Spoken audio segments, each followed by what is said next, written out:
Assalamualaikum warahmatullahi wabarakatuh. Selamat malam semuanya. Masih di channel Pengantar Tidurmu, channel yang selalu menemani teman-teman semuanya di setiap malamnya. Pada kesempatan malam ini kita akan membawakan cerita yang dikirim oleh teman kami yang bernama Fani. Oke, sebelum masuk ceritanya, saya mengingatkan dulu kepada teman-teman untuk selalu support channel ini agar channel ini bisa berkembang dan saya, Lian, bisa selalu menemani teman-teman semuanya di setiap malamnya. Cerita kali ini dikirim oleh teman kami yang bernama Fani. Fani ini tinggal di sebuah daerah yang ada di daerah Jawa Timur. Fani ini berusia sekitar 27 tahun dan cerita ini berkisar di tahun sekitar 2020 silam.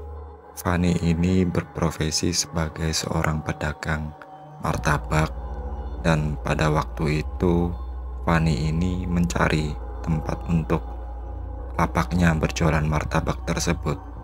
Singkat cerita, di sini Fani pun ditawari oleh saudaranya yang bernama Pak De Rozak.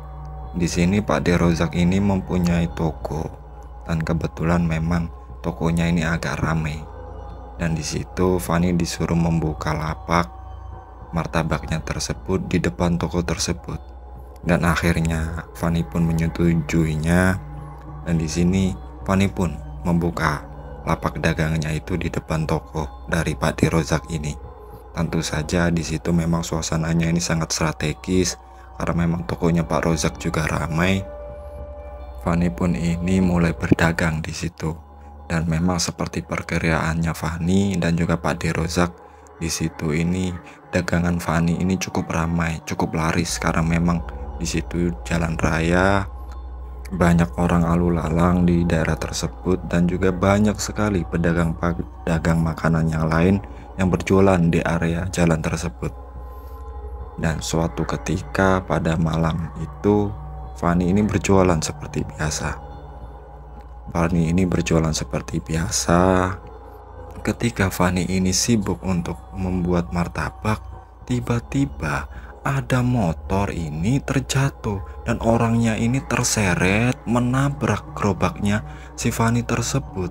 Di sini orang-orang pun langsung berkerumun melihat dari kondisi orang tersebut. Di sini mukanya ini sudah hampir hancur, badannya ini udah penuh darah dan dilihatnya sama Fani, orang tersebut ini nggak bergerak sama sekali. Diceklah sama orang-orang waktu itu, ternyata pria tersebut ini meninggal pas di bawah gerobak Fani.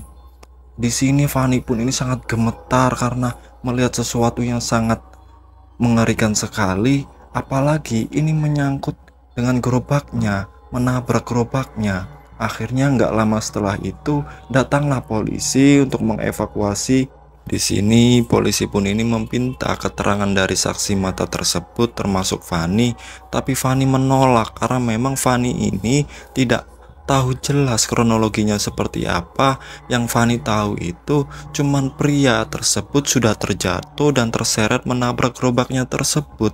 Jadi Fani ini sama sekali tidak tahu tentang kronologi bagaimana pria itu terjatuh. Pada malam itu juga Fani ini langsung mengemasi dagangannya tersebut dan bermaksud untuk pulang. Di situ Fani ini pulang ke rumah dan menceritakan apa yang terjadi tersebut kepada kedua orang tuanya. Di sini atas kejadian tersebut orang tuanya ini menyarankan kepada Fani, udah nak, lebih baik libur aja dulu, nggak usah jualan untuk 1-2 hari ke depan. Di sini pun Fani memutuskan untuk tidak berjualan selama 2 hari. 2 hari telah berlalu, akhirnya Fani ini mulai berjualan lagi. Pada sore itu Fani ini menyiapkan barang-barang dagangannya tersebut, bahan-bahannya. Berangkatlah Fani tersebut ke lapaknya yang berada di depan toko itu. Ketika Fani ini udah sampai ke depan toko tersebut, di sini Fani ini bertemu dengan Pak De Rozak dan Pak De Rozak ini berpesan kepada Fani, "Van, nanti Bukannya jangan nyampe malam-malam ya, kalau bisa sebelum jam 9 udah tutup. Loh kenapa Pak D? Udah nggak apa-apa, pokoknya jangan malam-malam ya, soalnya warga di sini yang jualan di area sini juga pada tutupnya nggak malam-malam kok beberapa hari ini. Nah, di sini Fani ini sedikit penasaran, kok tiba-tiba Pak De Rozak ini berkata seperti itu, seperti menyembunyikan sesuatu. Akhirnya si Fani pun ini terus bertanya kepada Pak De Rozak tersebut, ada apa Pak De? Cerita dong Pak De. Udah, nanti kalau Pak De cerita kamu nggak berani jualan lagi. Di sini Fani menjawab, enggak Pak De, beneran. Saya ini penasaran Pak De. Ya udah sini. Akhirnya Fani pun ini duduk di depan toko tersebut, dan di sini Pak De Rozak ini bercerita. Jadi pada malam pertama pada saat Fani ini tidak berjualan, pada saat itu sekitar jam 10 malam, orang-orang yang berjualan di area tersebut dan juga Pak Rozak ini udah mulai menutup tokonya. Mereka udah mulai tutup. Di situ ada 2 pegawai dari Pak De Rozak ini yang menutup toko. Ketika mereka ini menutup toko, ternyata tercium bau yang sangat anyir di situ. Mereka pun ini bingung, ini bau apa kok anyir banget. Kan mereka ini sempat pengen muntah-muntah di situ. Gak berapa lama ketika sudah mulai ditutup dan lampu toko ini dimatikan semua, di situ terlihat dari arah depan dari gerobaknya si Fani tersebut ada sosok lelaki yang jalan sambil ngesot. Tolong mas, mas, tolong. Dikira pegawai tersebut ini adalah orang yang meminta tolong atau mungkin orang yang terjatuh. Didekatilah sosok pria tersebut. Begitu didekati, mereka ini sangat kaget karena sosok yang dilihatnya itu adalah sosok yang kemarin kecelakaan meninggal di bawah gerobaknya Fani tersebut. Mereka pun di sini langsung lari teriak, "Woi, genderuwo, woi, genderuwo." Mereka lari ketakutan. Teriakannya mereka tersebut mengundang pedagang yang di area tersebut yang masih belum tutup untuk datang. Dan ada 2 orang pedagang yang lari ke depan toko tersebut. Itu juga melihat di bawah gerobaknya Fani tersebut sudah ada sosok pria tersebut penuh darah, penuh luka. Dan pria ini minta tolong kepada mereka. Tentu saja warga tersebut karena mengetahui pria tersebut sudah meninggal, mereka ini juga ikut lari, tidak berani lagi. Pada keesokan harinya, Pak De Rozak ini datang ke toko. Loh, kok belum dibuka tokonya ini? Anak-anak kemana? Ditunggulah sama Pak De Rozak. Berapa saat kemudian, datanglah 2 pegawainya tersebut. Ditanya sama Pak De Rozak, "Loh, kamu kok kesiangan? Kenapa?" "Iya Pak, nggak apa-apa Pak." Dan salah satu dari pegawai tersebut bilang, "Pak, boleh nggak Pak kalau kita hari ini tutupnya jangan malam-malam Pak, paling nggak jam 9 Pak." "Loh kenapa? Emang ada apa?" Akhirnya 2 pegawainya ini pun bercerita tentang kejadian-kejadian yang dialami tadi malam. Dan Pak Rozak ini sedikit kaget, masa sih ada yang kayak gitu-gitu? "Ya udah gini aja, nanti malam saya temenin, nanti waktu nutup biar saya tutup sendiri, tapi kalian tetap nyampe jam 10 malam, nanti saya temenin kok nyampe tutupnya ya." Akhirnya mereka pun mengangguk dan masuk untuk bekerja seperti biasa.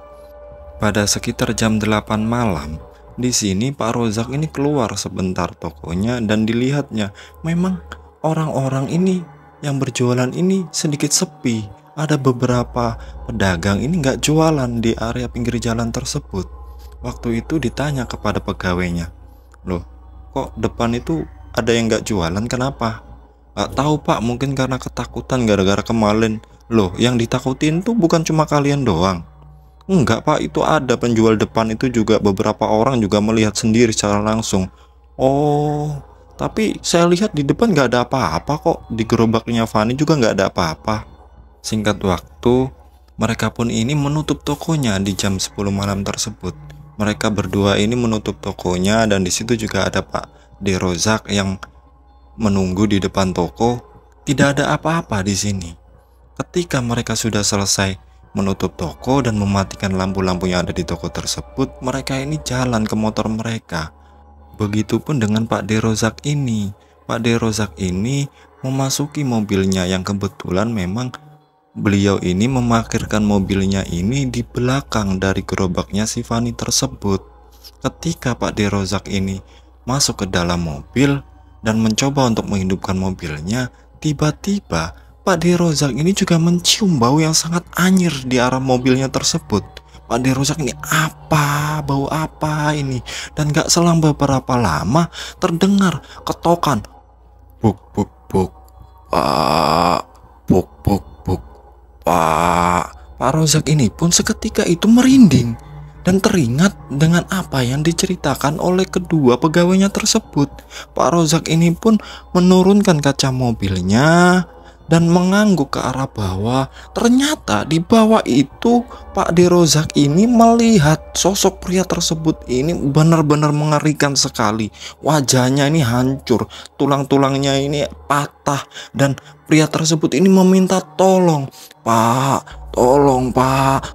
Dan pria tersebut ini mengulurkan tangannya yang penuh darah, bahkan jarinya ini sudah tidak ada, mengulurkan ke arah Pak Rozak. Pak, tolong Pak, tolong, sambil mengayun-ayunkan tangannya tersebut seolah ada sesuatu yang ingin disampaikan. Pak De Rozak ini pun langsung teriak melihat ke arah dua pegawainya yang sedang mengambil motor. Woi, tolong woi. Woi, tolong, tolong. Pegawainya ini melihat ke arah Pak Rozak dan melihat Pak Rozak ini berteriak ketakutan. Kedua pegawainya ini malah langsung menjalankan motornya pulang. Jadi Pak De Rozak ini ditinggal sama pegawainya tersebut. Pak De Rozak waktu itu benar-benar ketakutan karena memang seumur-umur belum pernah Pak De Rozak ini melihat sosok hantu atau sosok gentayangan. Belum pernah sama sekali, baru pertama kali ini. Di situ pun Pak De Rozak ini pun hanya bisa diam menutup kembali kaca mobilnya tersebut dan masih terdengar seperti orang ini memukul-mukul, buk buk buk buk, wah, buk buk buk buk buk. Nggak beberapa saat suara itu hilang. Pak De Rozak ini mengira kalau sosok tersebut ini sudah hilang atau sudah pergi. Pak De Rozak pun pelan-pelan menjalankan mobilnya karena dirasa tangannya ini masih gemetar dengan kondisi tersebut. Ternyata dari atas mobilnya pria tersebut ini turun ke arah kaca mobil bagian depan dan terus mengetok tangannya dengan penuh darah tersebut.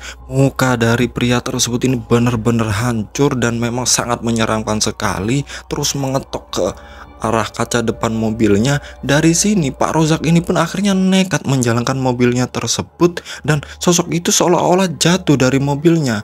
Pak Rozak pun dengan kencang menyalakan mobilnya langsung ke jalan dan pulang. Seketika itu Pak Rozak ini ketakutan sekali sepanjang jalan tersebut menuju rumahnya. Dan pada keesokan harinya ketika Pak Rozak ini ketemu dengan dua pegawainya tersebut, Pak Rozak ini benar-benar marah kepada pegawainya karena waktu itu Pak Rozak ini meminta tolong tapi malah pegawainya tersebut ini meninggalkan mereka karena ketakutan. Maaf Pak, maaf, saya takut Pak, kami takut Pak. Jadi mereka ini benar-benar takut, tidak berani. Nah, hal itulah yang diceritakan oleh Pak De Rozak ini kepada Fani ini. Fani ini pun seketika itu merinding dan sedikit takut. Tapi mau gimana pun Fani ini harus tetap melanjutkan perjualan martabaknya tersebut.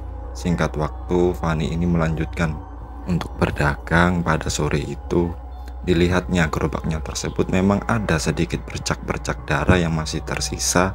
Fani pun ini membersihkan bercak-bercak darah tersebut yang berada di gerobak martabaknya tersebut. Setelah selesai, Fani ini lanjut untuk bersiap-siap berdagang berjualan.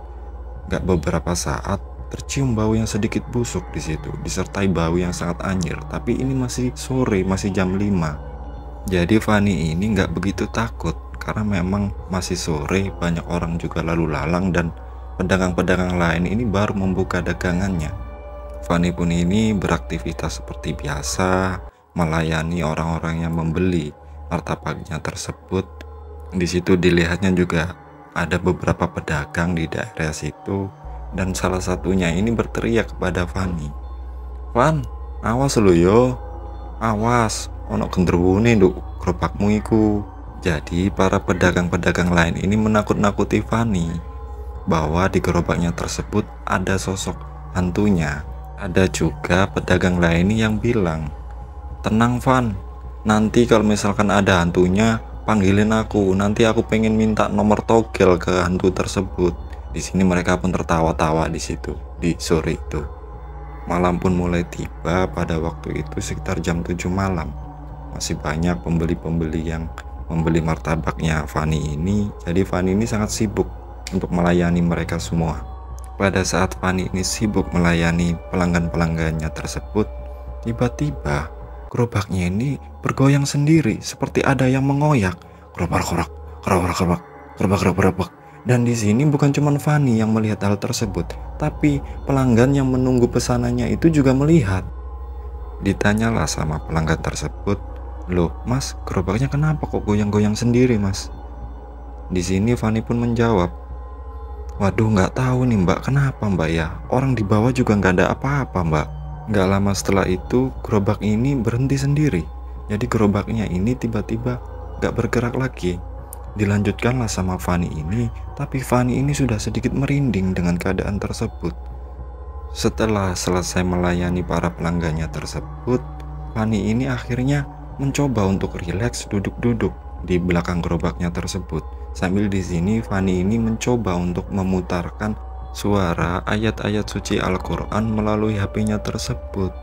Dan di sini Fani pun ini mencoba untuk menahan ketakutannya tersebut dengan cara mendengarkan ayat-ayat suci Al-Quran tersebut.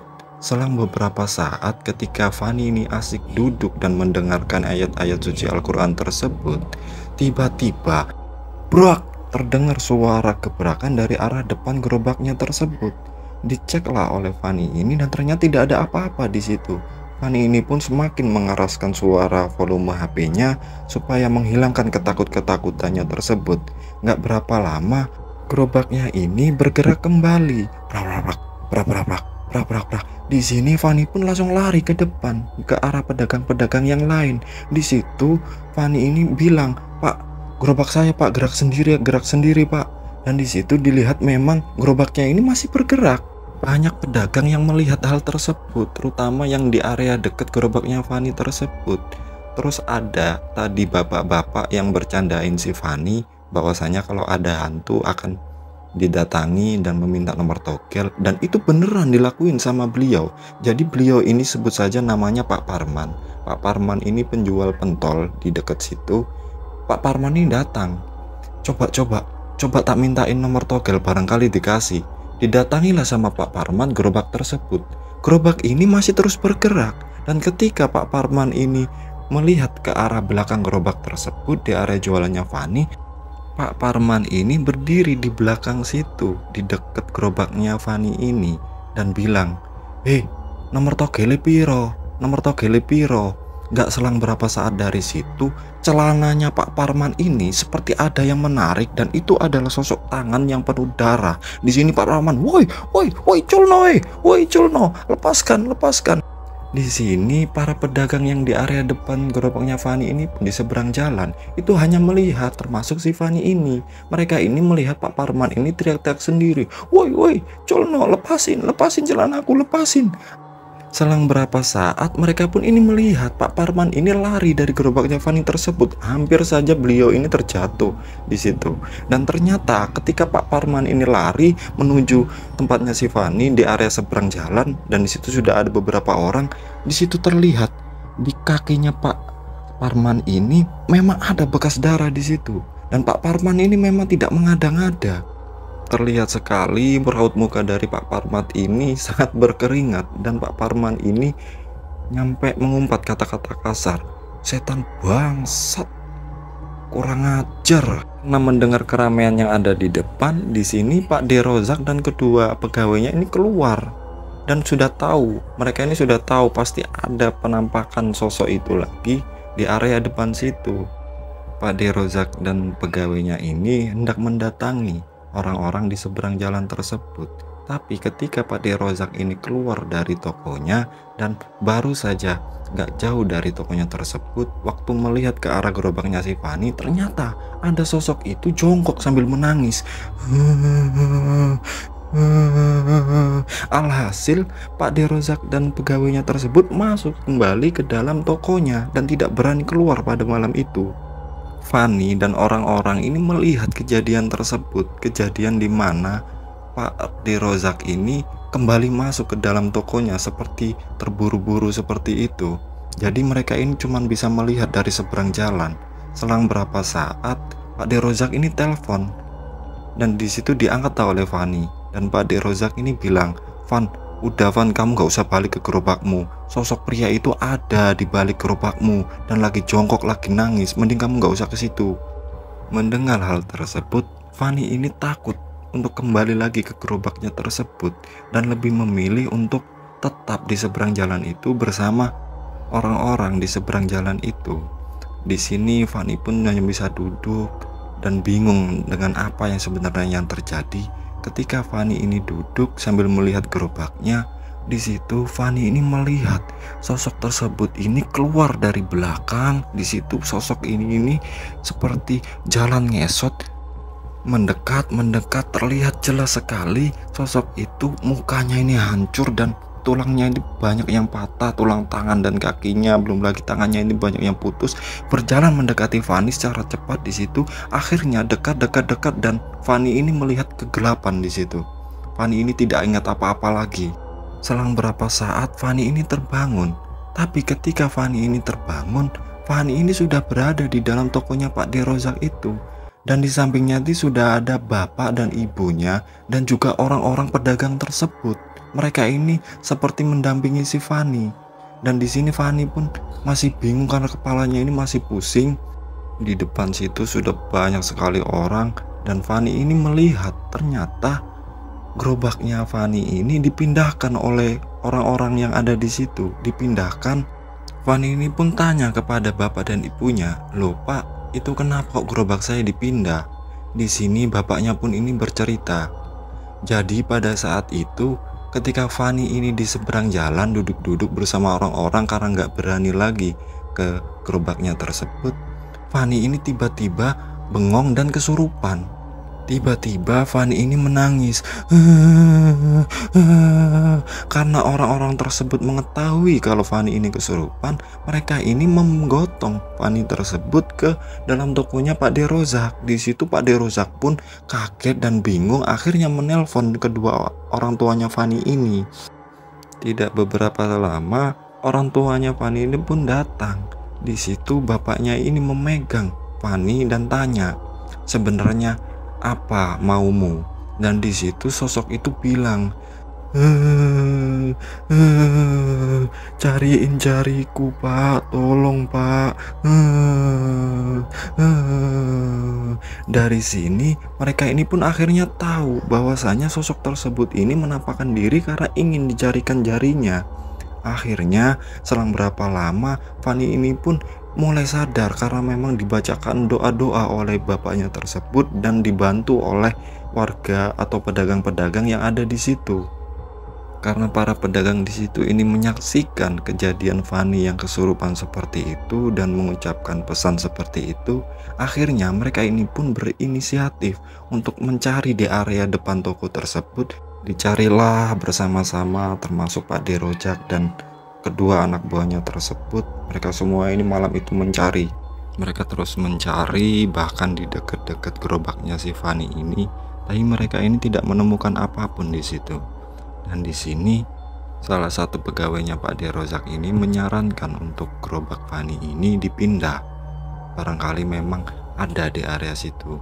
Akhirnya mereka semua pun ini pun membantu mengangkat gerobaknya si Fani ini, memindahkannya ke tempat lain. Dan ternyata memang benar di bawah gerobaknya si Fani itu ditemukan satu jari kelingking dan beberapa gigi di situ.